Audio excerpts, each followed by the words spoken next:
Buonasera, benvenuti a questo nuovo appuntamento, questo speciale appuntamento con le ali del bruco e Fuorigregge. Buonasera a tutti. Ciao Francesco. Buonasera Alessia, buonasera Bjorgs, grazie per questa nuova opportunità che ci date di incontrare una persona che stimiamo molto.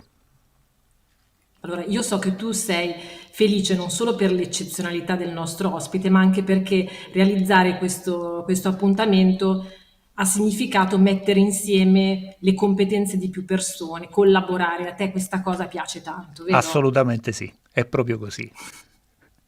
E infatti questo incontro non sarebbe stato possibile senza il nostro amico Filippo Rossi, giornalista che è stato ospite delle Ali del Bruco e di Fuorigregge per la presentazione del suo libro riuscitissimo, direi, Nato per uccidere, Filippo Rossi. Ciao Filippo. Ciao a tutti ragazzi e grazie mille per questa opportunità. Sono molto felice Grazie di a essere te. qua questa sera. Grazie a Naturalmente te per Filippo, questo ti onore che ci hai ringrazio per fatto. questa occasione, grazie a Alessia e grazie a tutti voi. Grazie davvero. E grazie a Marie, in tutto questo non abbiamo ancora citato Marie che ci supporta perché l'ospite di questa sera non parla in italiano, per cui abbiamo la nostra traduttrice di fiducia che ci supporterà in caso di bisogno. Adesso lascio la parola a Filippo che introdurrà il nostro ospite.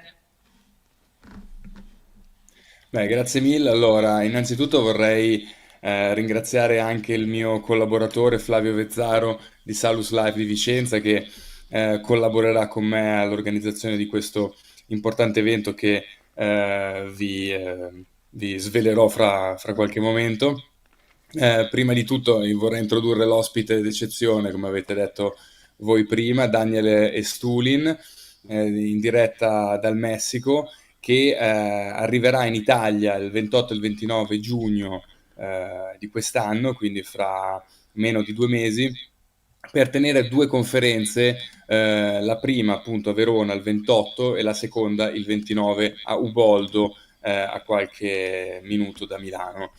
È un evento importantissimo proprio perché Daniel Estulin mancava dall'Italia da più di 10 anni, era stato invitato al tempo, adesso è tanto tempo che diciamo possiamo dire è sparito dai riflettori italiani ed è stata mia premura appunto volerlo reinvitare proprio perché penso che in questa epoca in cui ci troviamo, l'epoca in cui stiamo vivendo, pochi come lui possono spiegarci, possono raccontarci come stanno le cose, cosa dovremmo aspettarci e soprattutto cosa stiamo subendo dall'elite, dal deep state e dai poteri forti in generale. Ovviamente Daniel Estulin, per chi non lo conoscesse già, è autore di svariati bestseller, anche in Italia, il primo dei quali è il Club Bilderberg, che è edito da Macro,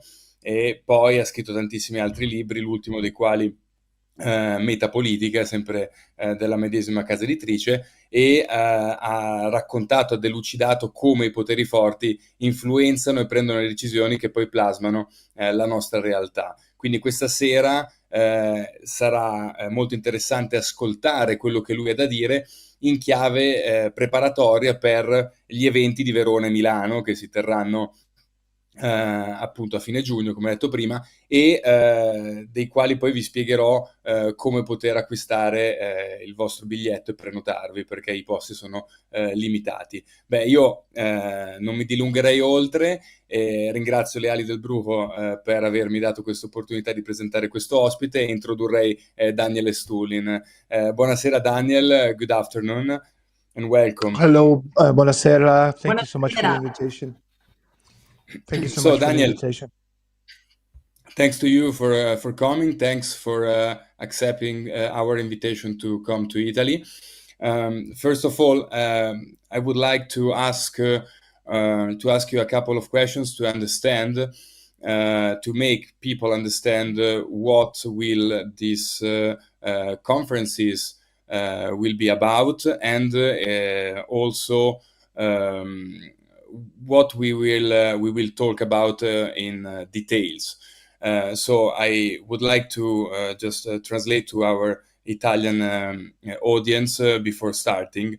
Ho chiesto a Daniel appunto che cosa, le ragioni di questo evento, di spiegarci brevemente, di andare in profondità sugli argomenti che tratteremo durante le conferenze. So I will start with the first question. So how does the elite control people? I mean, how does the elite control us? Ho chiesto a Daniel come le elite ci controllano al giorno d'oggi. I think the easiest way to explain it is what you can call systemic control of the society by the elite. So what is this systemic control, and how does it work in real life?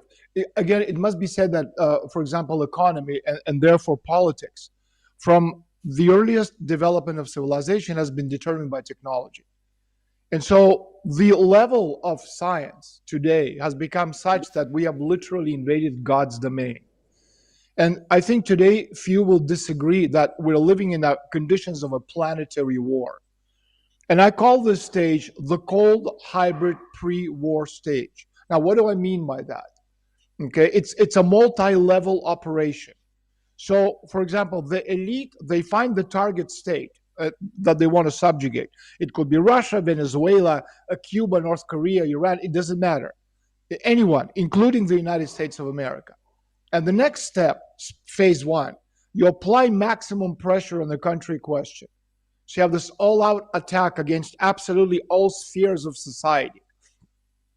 Education, culture, economy, science, defense, security, sports, etc., everything. And today this war is underway on all fronts. And we, the people of planet Earth, we are losing this war. So what phase of this conflict we're in today? We're in a phase in preparing for the second stage of this war. And what is this stage? It's called direct slavery. And so today the situation of colonization and physical slavery has been replaced by technological slavery. And in the past, it was done via military aggression. And today, you do it with the support of advanced technologies. Let me give you a very simple example. What's internet? It's a digital gulag under the control of the big brother within the confines of this permanent hybrid war. Except that, unlike the gulag in the Soviet Union during Stalin time, when victims were taken away at night and locked up in concentration camps, placed behind barbed wire fences, today all these people everywhere, they have voluntarily asked authorities to be admitted to this concentration camp. And it is they, the people, who dream of being inside this electronic concentration camp. And they are very happy and comfortable within the confines of this stupid make-believe world. And this collective degradation that we're experiencing as society is palpable. You could feel it. So a world where, for example, physics and mathematics are considered racist subjects invented by white people. This is what they're saying in the United States. Okay? So if you tell people that everything you need to know is freely available in Wikipedia, that there's no need to study, there's no need to know how to read, that everything is on the internet, that 2 + 2 is 22, and that whoever tells you that 2 + 2 is 4, well, that person is a racist. I'm not making this up. This is what they're doing in the United States. And so the next step, we're building a society absolutely dependent on this concentration camp technology to survive. And so what I was saying a few minutes ago about the need to have this information independence to survive in this world of meta systems, we need to have information independence. Now, if you cut off access to the people, to the internet, most of these people will have no idea how to survive because they're empty. Their brain is empty, clueless. So that's one thing. And the second thing which I want to explain has to do with human cognition. I want to explain it in easy to understand terms. What we have here is a color revolution.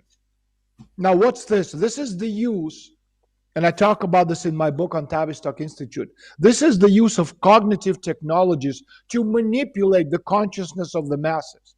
So what do I need to do first? First, I need to dumb down the masses, make them stupid. Simplify the education system, lower everyone's IDs.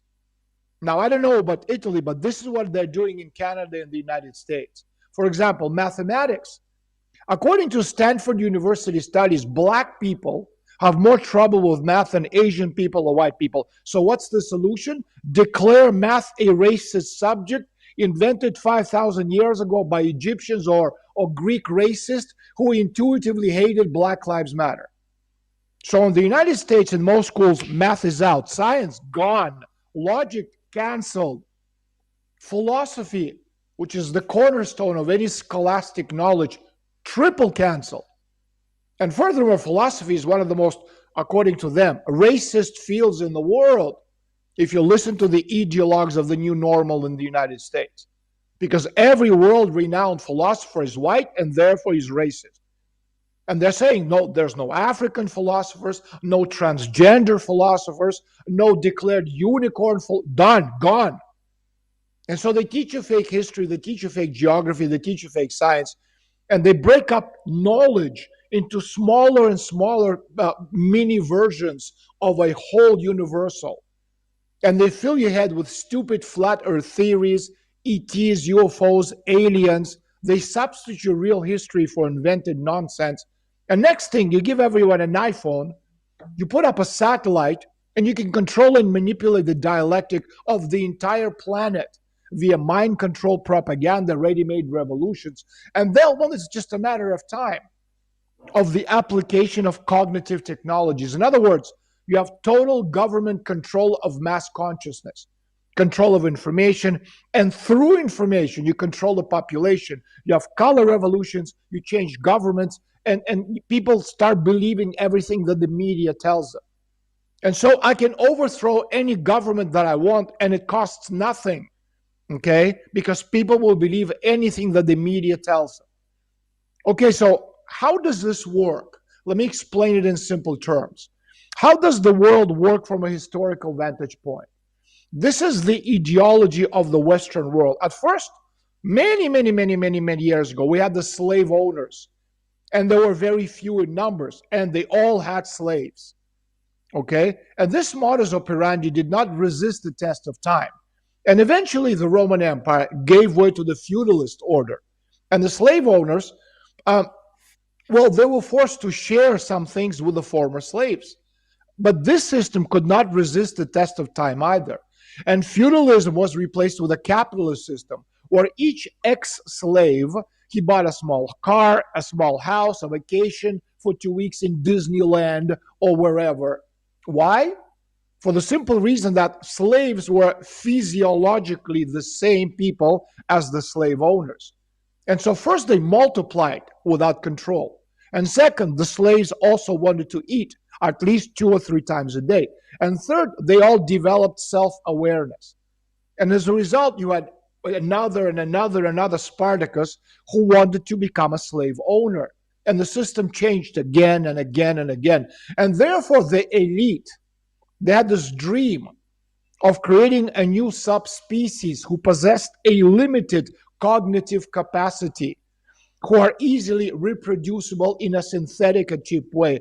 And today you can do that, okay? Especially as we're moving from the industrial to post-industrial to trans-industrial technological paradigm, okay? In other words, the transhumanism. And so today, from the point of view of the elite, for the first time in history of civilization, there's this technological opportunity to create a new homo, let's call it homo mejores. How? With genome editing. And so what's that? Genome or gene editing. It's a group of technologies that give scientists the ability to change your organism's DNA. And these technologies allow genetic material to be added, to remove, to alter, to change your genome. Let me give you an example. Growing a baby outside the womb of a woman is known as ectogenesis. Okay, now according to Deakin University studies in the United States, an artificial womb would need an outer shell or chamber. Okay, that's somewhere to implant the embryo and protect it as it grows. And so you have an artificial womb, would need a synthetic replacement or amniotic fluid, a kind of a shock absorber in the womb during the pregnancy. Okay, and so researchers basically build an artificial placenta. And again, for the women, the uterus, that's not a very difficult, not a very complex organ. And so we take an artificial uterus, we take an incubator in the same way almost as if you incubator for chickens. And then you have artificial insemination. We genetically shorten the gestation period from 9 months to 2 months, and you get as many of this Homo mejores with very limited cognitive abilities as you need. And today, technology can do this. And as I said at the beginning, we have entered the domain of God. Okay? And now I want to warn you, we are losing this war. Humanity is losing the war against the global elite. So what would we need to do to learn from the elite to change the dynamics of this game? Well, you see, the elite, they play a very long game. Because most people, like, we plan, what are you going to do on Saturday? What are you going to do next week? Maybe a couple of months in the summer. But the elite plan hundreds, if not thousands of years ahead.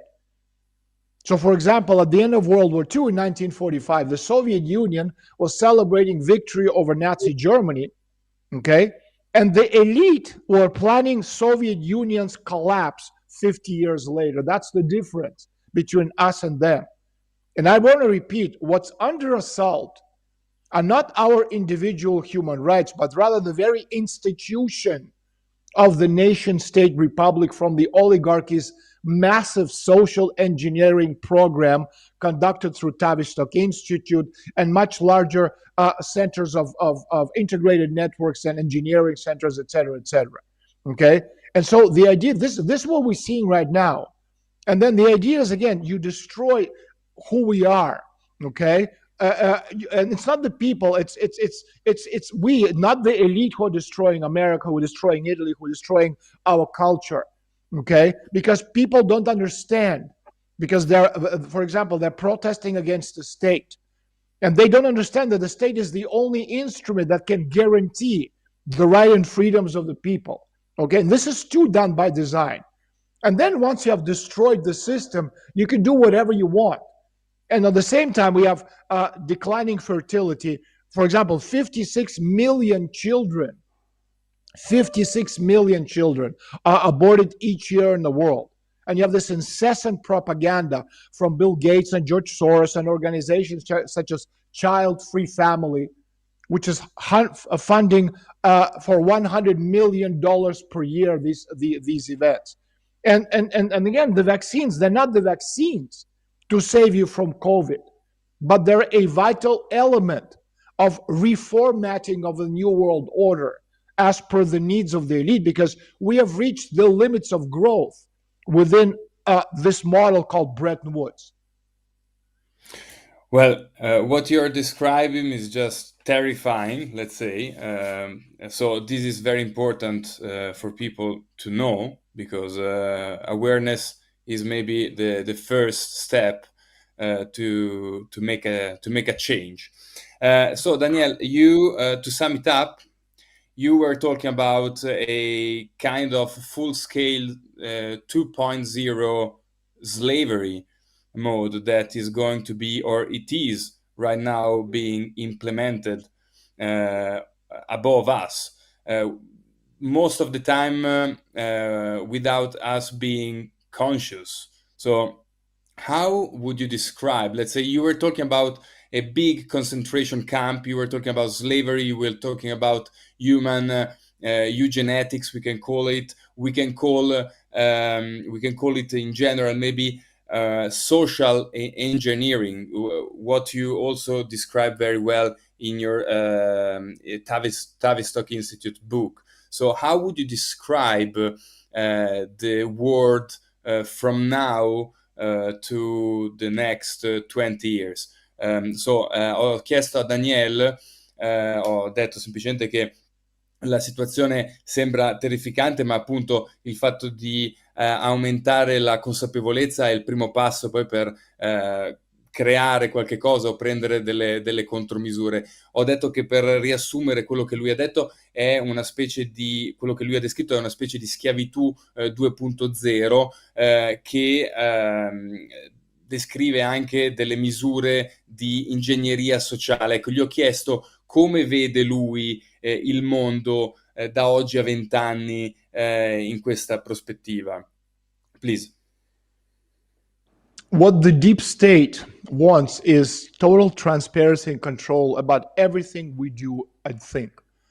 And what it demands, the deep state, is complete privacy for its own actions, whether we're talking about budget, courts, monetary policies.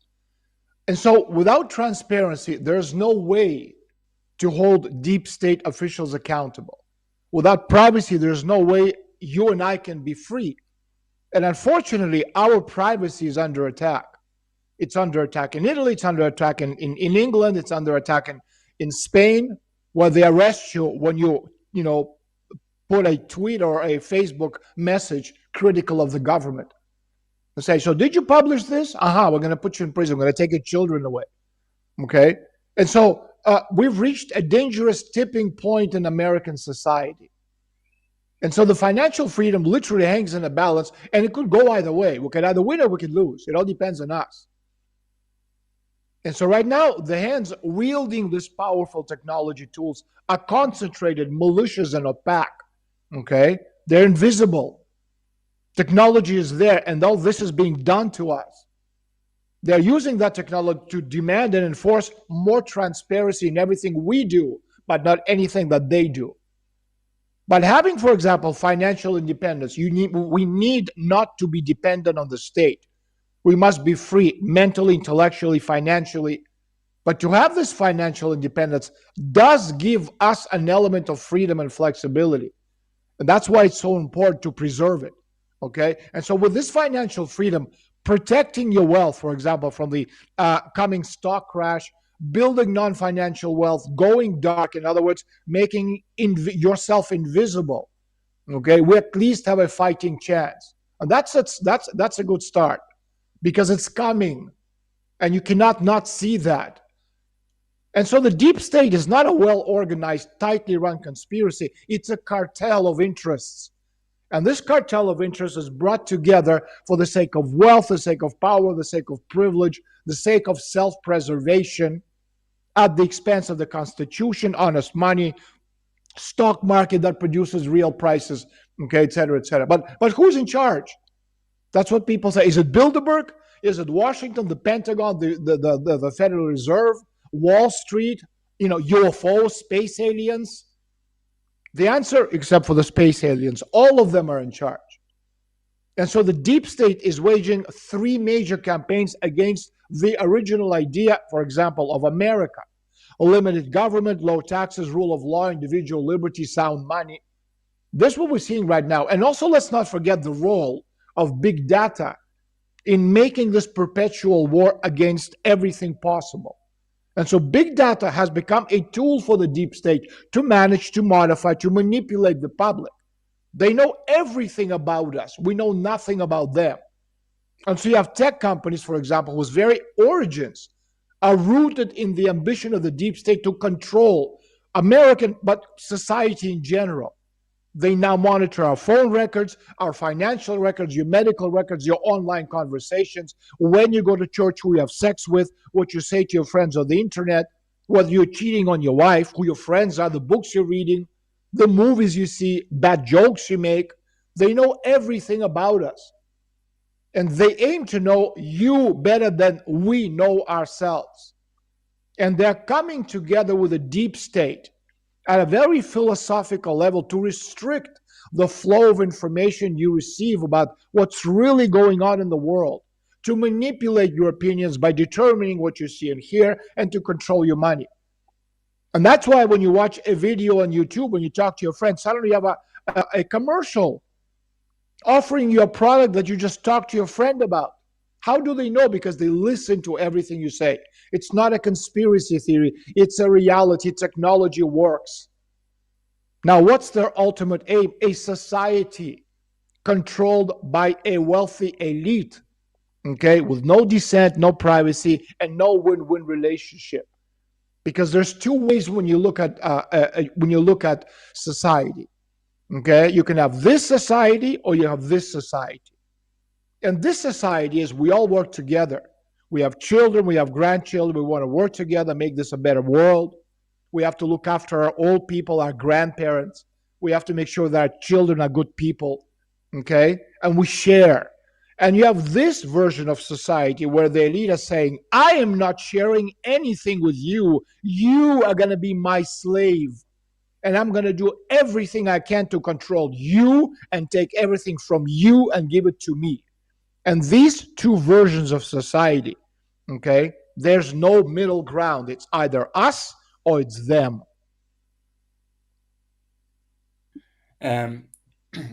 Fantastic. Thank you very much, Daniel. So a very important instrument, a very important weapon, you mentioned it before, is the psychological war. So can you tell a little bit about this topic to our audience?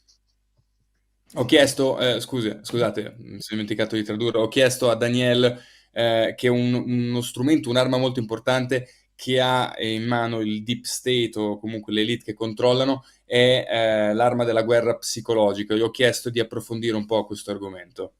Please. When we talk about psychological warfare, we're talking about modern technologies of political change management. That's what it is. Modern technologies of political change management. And when talking about hybrid warfare, we would necessarily be analyzing the specifics of psycho-historical warfare. In other words, the technologies of political coup d'etat, cultural codes as a kind of a tool for moderating political behavior.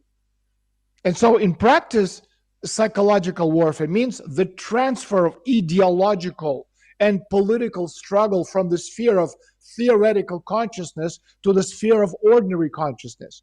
When, for example, one appeals not so much to scientific and logical arguments, not to reason, not even to facts, but to some kind of a crazy irrational phenomena.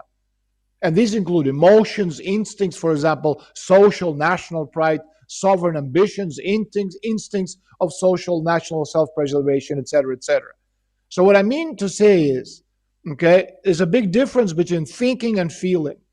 And so many times when you see journalists on the street make questions to the people, so what do you think about so-and-so? And the person is answering, I think, well, he's not saying that.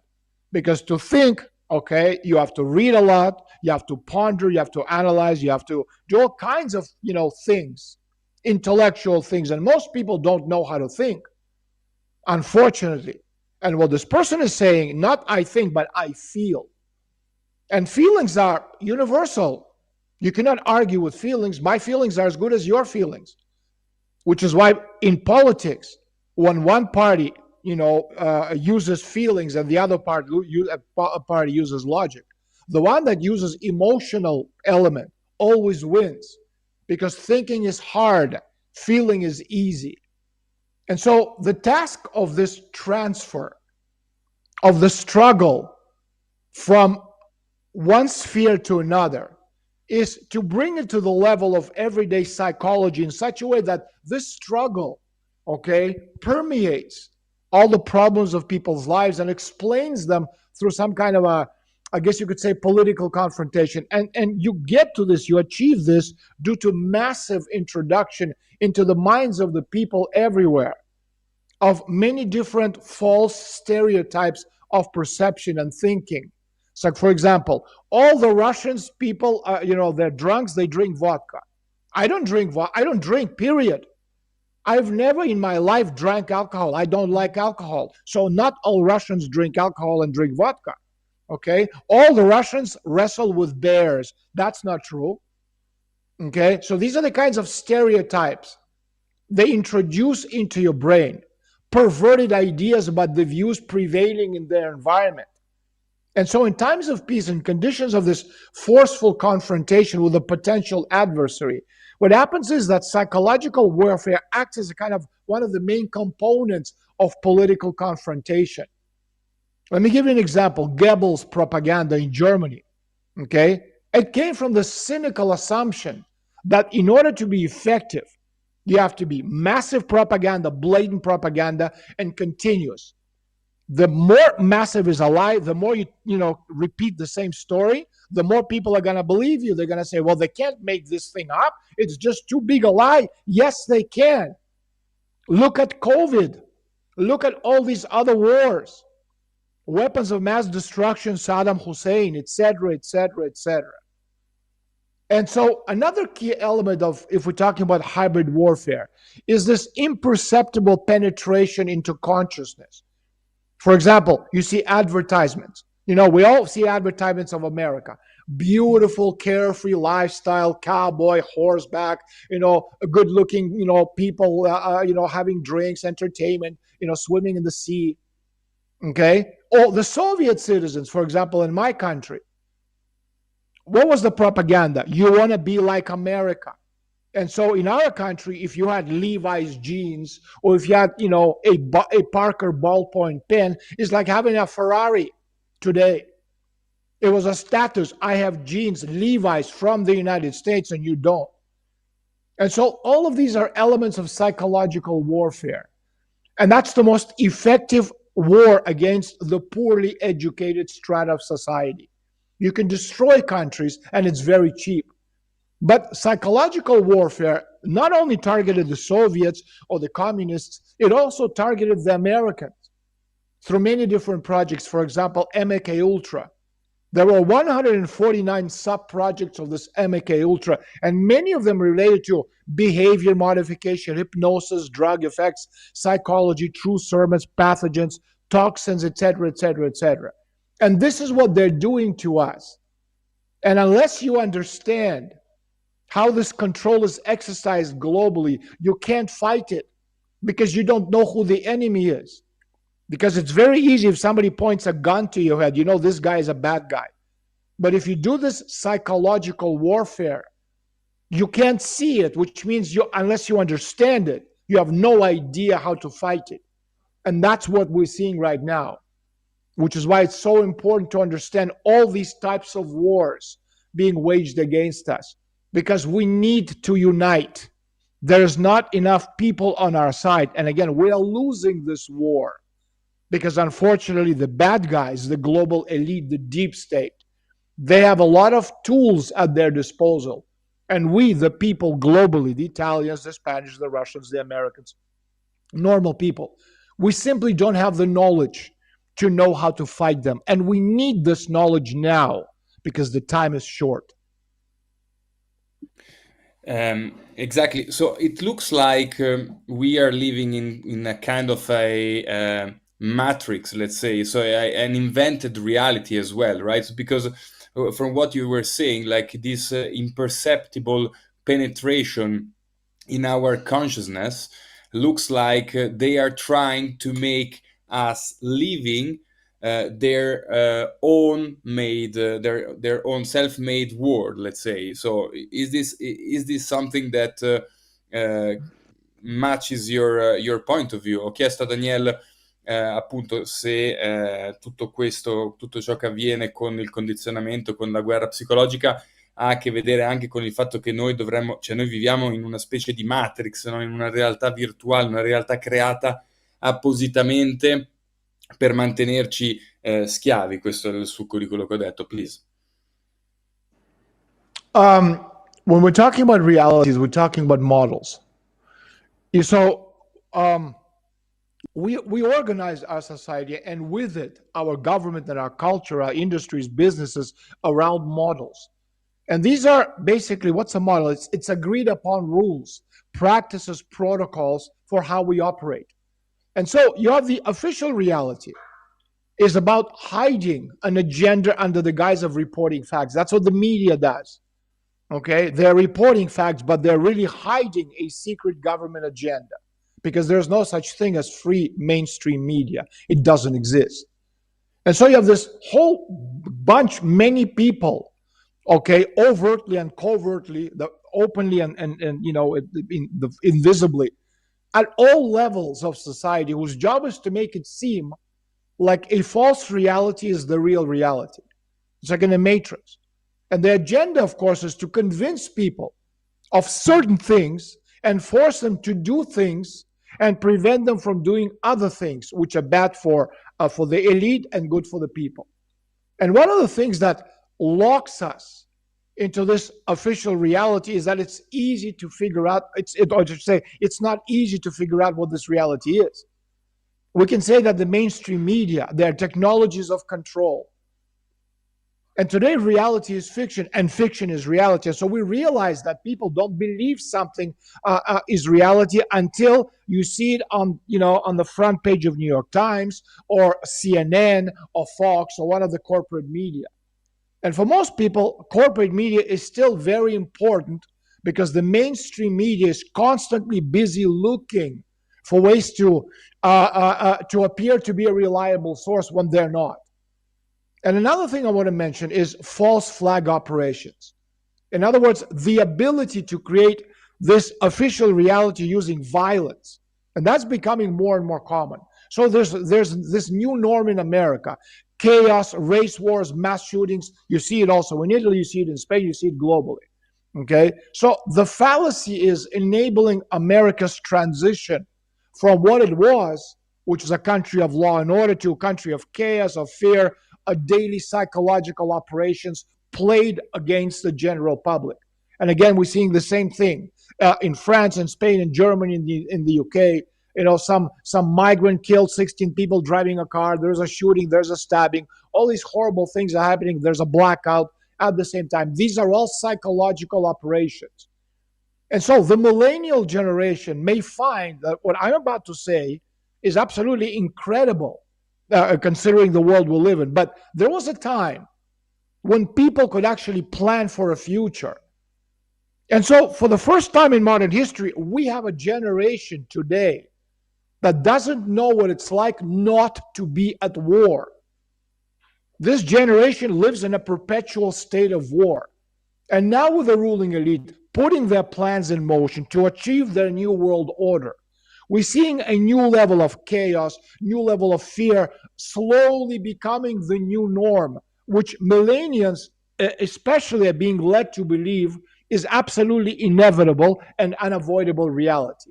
And so the chaos that was once long time ago, or not so long ago, confined, to that over there, far away, the Middle East, Southeast Asia, dark Africa, okay?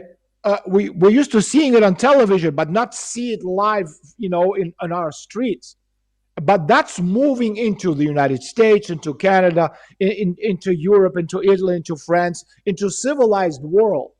And the speed at which the events are now being orchestrated, they present a challenge for truth seekers and alternative media, unlike anything we have seen before. And it's very difficult because the elite have the advantage, because they keep changing their reality.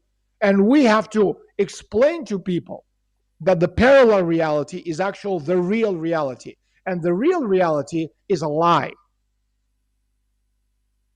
Wow, that's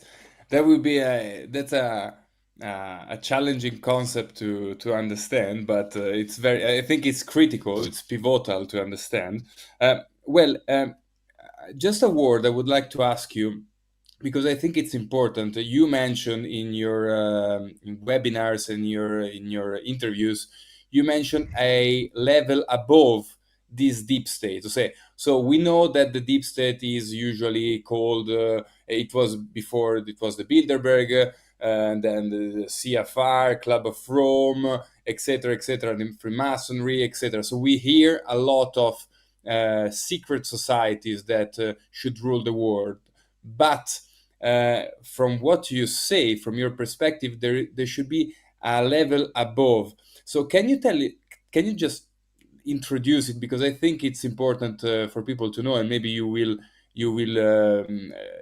be able to go in depth when you will be in Italy. But can you tell us how is the structure of this deep state, of this global elite? Ho chiesto a Daniel praticamente di spiegarci un pochettino chi sono queste elite globali. Conosciamo le società segrete come il Bilderberg, il Club di Roma, il CFR, eccetera, ma non sappiamo perfettamente chi sta sopra di loro, se c'è un livello sopra di loro, che tra l'altro Daniel spiega nei suoi webinar, nelle sue interviste. Please. Yeah, so I'll definitely go into it in depth at our conferences in Italy. But, well, first of all, Bilderberg is not a secret society. They have a webpage. Okay, I've never heard of a secret society with a web page. And it's true that they are a secretive private organization that have been around since 1954, but they're not,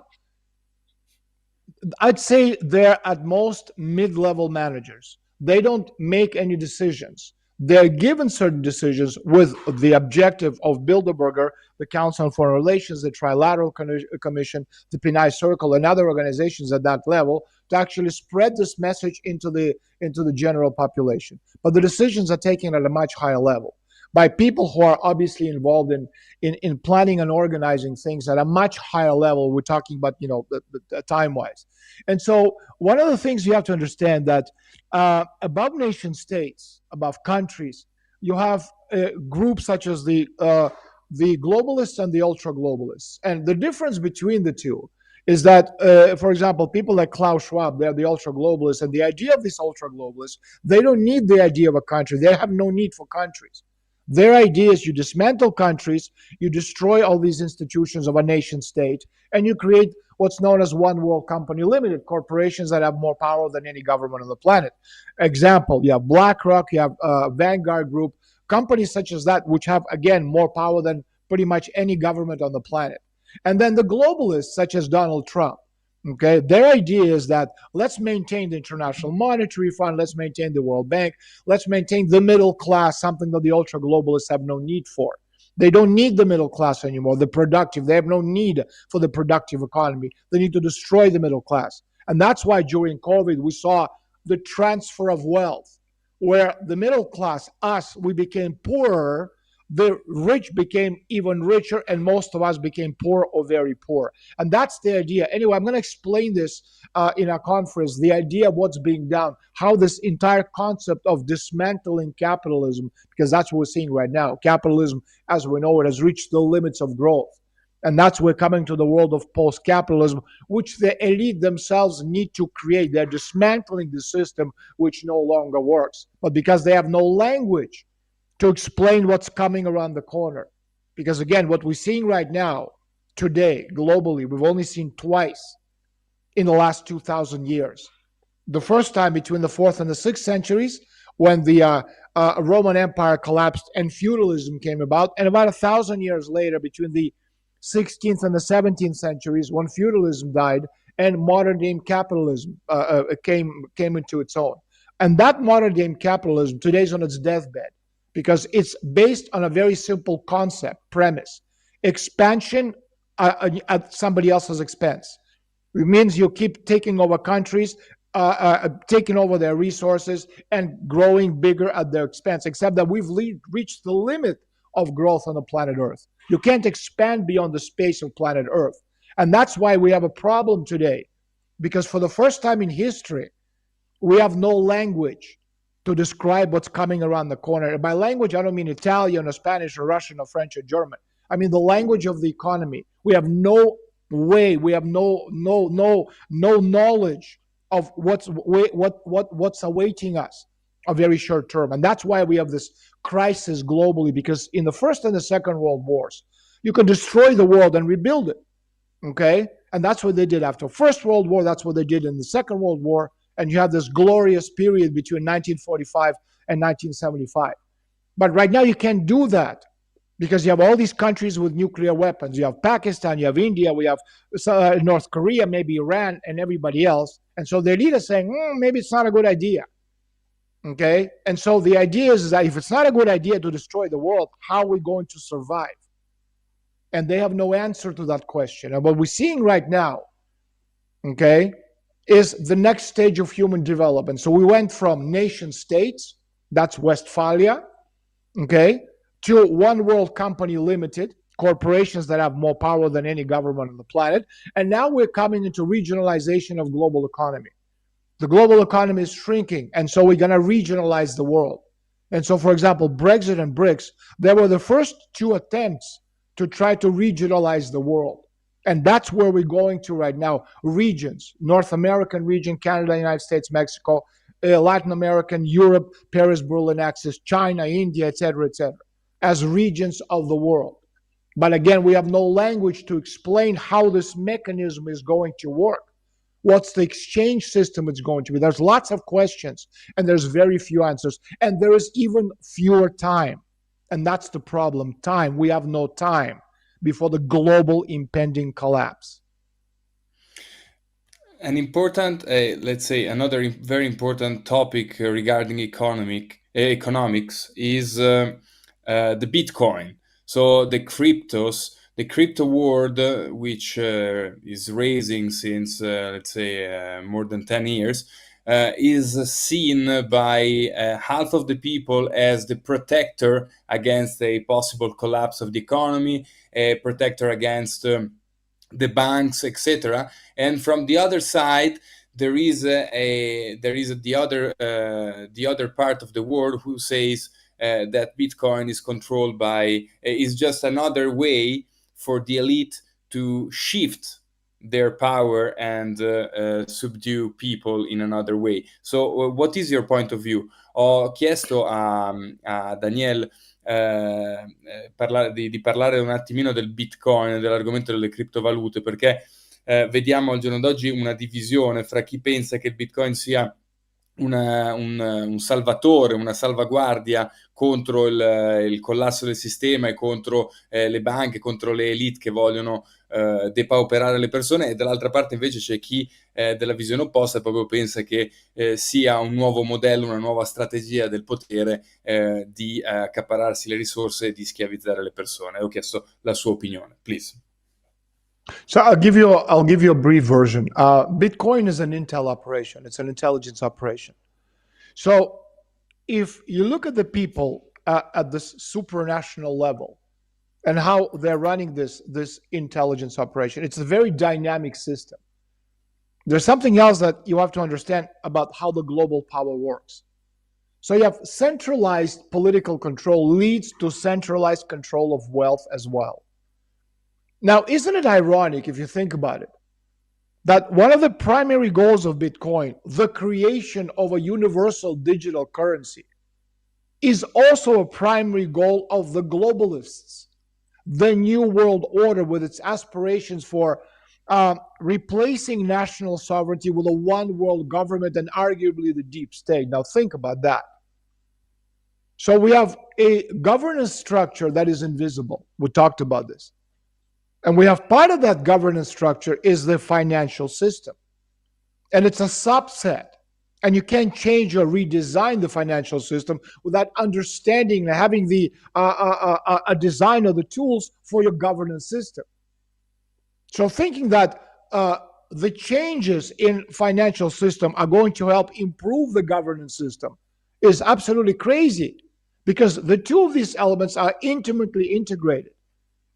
And if you look at all of this in perspective, so we have a governance system, okay, that has very little or zero integrity. We have a financial system that has zero integrity. And now we have the information system that has zero integrity.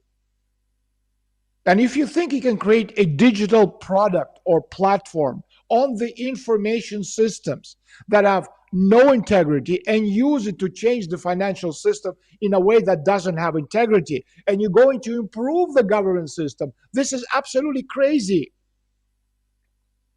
And one thing I did want to point out is I think one of the most powerful attractions of blockchain technology and cryptocurrency, that first and foremost, within the population, there's a very powerful desire to create money and create currency.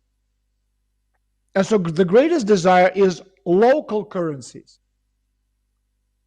Local currencies. Now, one interesting thing about this prototype is that the deep state is encouraging and allowing the prototyping of virtual currencies, but the deep state is not allowing the prototyping of local currencies. Why aren't they? I think the reasons are obvious. Fantastic. Thank you very much. So, Daniel, I think we don't have much time left. I would ask you a last question regarding Europe, and specifically, what is the strategy that Europe should, let's say, implement or use in this situation? Since we are talking, we will be in Italy, we will be in Europe. Ho chiesto a Daniele l'ultima domanda, poiché non abbiamo più così tanto tempo, che riguarda l'Europa, quindi qual è la strategia che in questa situazione dovrebbe adottare l'Europa in generale, visto che ci troviamo in Italia. Please. Well, the focus is on the conservative forces in Europe, because today modern Europe is right-wing liberal. And their task is to save and preserve European civilization no matter what. Now, if you look at today's Europe, what is it? Its meanings, for example, and its ideas are fully exhausted. The cultural code of Europe, what is that? It's non-existent. So it's a combination of the effects of the birth control, social change, political progress, economic necessity, which has produced a kind of a tipping point for society. In other words, the biosocial system has lost, I guess you could say, basic instinct, and is not capable of reproduction. And also civilization ceased to be Christian, could not get back to becoming pagan. That's because the Third Reich lost, but became a kind of a destructive, ecological, a satanic civilization. And so the attempts to integrate this urban neo-barbarians failed. I'm talking about all these people from Africa, from the Middle East, because the newcomers, okay, they're not ready for anything constructive. They don't know how to build, they just know how to destroy. And so if existing trends continue, then in the coming years, Europe will be thrust back to the Dark Ages, which is, again, to the period shortly after the collapse of the Roman Empire. And so the crisis is absolutely evident. I mean, you can't not see it. And it's absolutely inevitable. But the question is, can Europe manage the crisis? Because, again, people have learned how to manage individual crisis, a collective crisis of a small country. So why not take another step to learn how to manage a crisis at the level of people, ethnic groups, super ethnic groups? And today the construction of Europe on liberal principles is no longer an option. If you look in Europe, it doesn't matter if we're talking about Italy, we're talking about Spain, we're talking about France, Germany, it's the deplorable state of the old continent is the result of what? Of thoughtlessness by its leaders, of total lack of foresight following the liberal cause. Have these people not studied in school? Do they not know what happened to the Roman Empire and the barbarians? Are they not repeating the same mistakes again? And so today, European continent as a whole will not only be able to reassemble itself based on conservative principles, that's the only way it can survive. Okay, and so we're looking at competition between the left communist idea and right, which is a nationalist idea. And so the result will be some kind of a morphed state, national communism. Okay, more left than right, but with a powerful archaic influence. And so the people of Europe, they need new cultural, they need new ethnic codes, which will be a continuation of Christian and ancient Europe. And it's necessary to start this process, I guess you could say, of this new ethnogenesis. And taking into account the fact of the basis of the separation of people into groups is based on differences in language and religion, this change will be very important. And in the history of Europe, there existed this interesting plan of preservation of European culture of meaning. In other words, the Roman Empire, or as it was later called, Byzantium. But there's one problem with Byzantium. It had no concept of the future. It lived in the past. Okay? And today you need something, some visionary idea that can take you to the future. And so for Europe to survive, I think it's important to create this new Byzantium. And with New Byzantium, Vienna is going to play the role of Constantinople. And so Europe will be rebuilt around this new core, rejecting this liberal, horrible liberal ideas, okay, and accepting and building on the conservative principles. Now, who's going to be part of this new European core? For example, the Austrians, the Hungarians. It's the rebirth of the Austro-Hungarian Empire under the control of the Vatican, conceptually speaking, which have had conceptual understanding of the world for over 2,000 years. Okay, and that's what we have right now in Europe. We have the rebirth of the Fourth Reich, Roman Empire of Germanic nations. So it's going to be Austria, it's going to be Hungary, it's going to be Northern Italy, maybe a little, some parts of Spain, okay, Serbia, Croatia, Bavaria, East Germany. Okay. And then you're going to have other groups. So basically, Europe is going to divide into separate. Forget about European Union. That's gone. Europe is going to divide into different levels. So this is going to be first Europe. Like think of it as Champions League in football, where Madrid, Barcelona, Juventus, Inter are playing. By the way, congratulations to Inter for being in the final.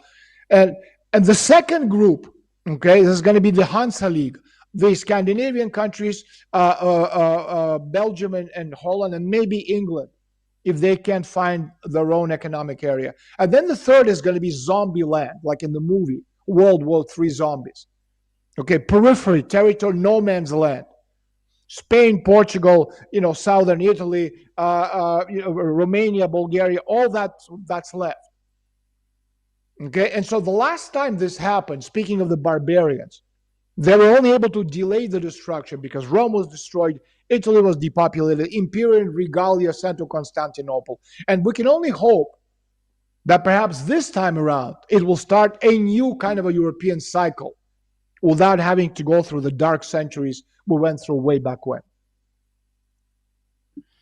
Well, Daniel, thank you very much. Thank you very much. Posso fare un'ultima domanda al volo? Prego. A Daniel, se mi aiuta Marie. Visto lui ha ripetuto più volte che siamo in guerra e ovviamente la maggior parte delle persone non ne è consapevole e che abbiamo poco tempo. Ecco, dal punto di vista individuale, qual è la prima cosa di cui ci dobbiamo preoccupare? La prima cosa anche a livello proprio di atteggiamento personale di cui ci dobbiamo occupare? I think have plan A, plan B, plan C, plan D. Have as many passports as possible. Okay, you're gonna have hunger. You're gonna have blackouts, as we saw in Spain the other day. So be ready, prepare for what's coming. What's coming is not pretty. Okay, build communities of people who are aware of what's going on. You need people who think like you. Okay, think during COVID, they isolated us, they locked us up. In 3 weeks, the entire population of the planet Earth, 8 billion people, were locked up in 3 weeks. Okay, it's insane. We've been fighting for thousands of years to be free, and in 3 weeks, they locked us up because they know us better than we know ourselves. We have to have no fear. We have to understand that the fight is for survival of humanity. It's us against them. Us against them. Build communities. You build friends who think like you, who can give something to the community.